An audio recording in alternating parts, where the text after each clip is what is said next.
Nehemiah chapter 2. The ways God shows love. Verses 8 through 10.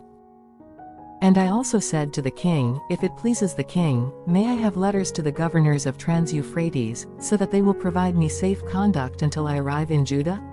And may I have a letter to Asaph, keeper of the king's forest, so he will give me timber to make beams for the gates of the citadel by the temple, and for the city wall and for the residence I will occupy?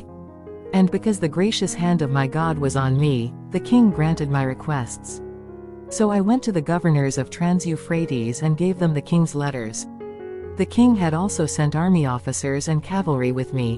When Sanballat the Horonite and Tobiah the Ammonite official heard about this, they were very much disturbed that someone had come to promote the welfare of the Israelites. Chapter 2 of Nehemiah shows the process of Nehemiah, a cupbearer who earned the king's trust, going to become the governor of Jerusalem, and the situation upon his arrival in Jerusalem. It brings to mind Paul's prayer about the thorn in his flesh.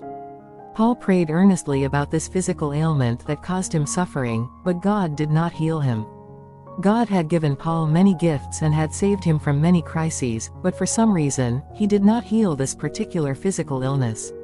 In 2 Corinthians chapter 12 verses 7 through 10, Paul says that God's response to his prayers was, "My grace is sufficient for you."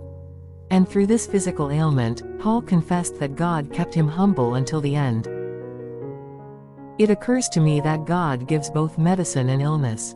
We readily understand, accept, and give thanks when He provides a cure. But why is it so difficult to understand and accept when He allows us to be ill? Seeing someone like Paul pray fervently makes me, a mere sinner, wonder even more. Nehemiah headed to Jerusalem with the absolute support and help of the king and queen. At that time, he probably sang songs of gratitude, believing everything would proceed smoothly by the grace of God.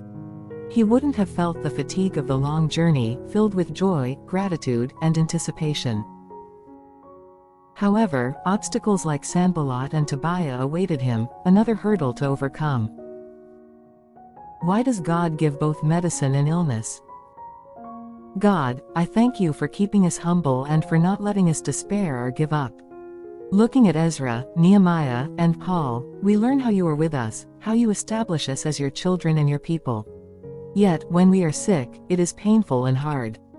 Have mercy on us. Holy Spirit, lead us into all truth.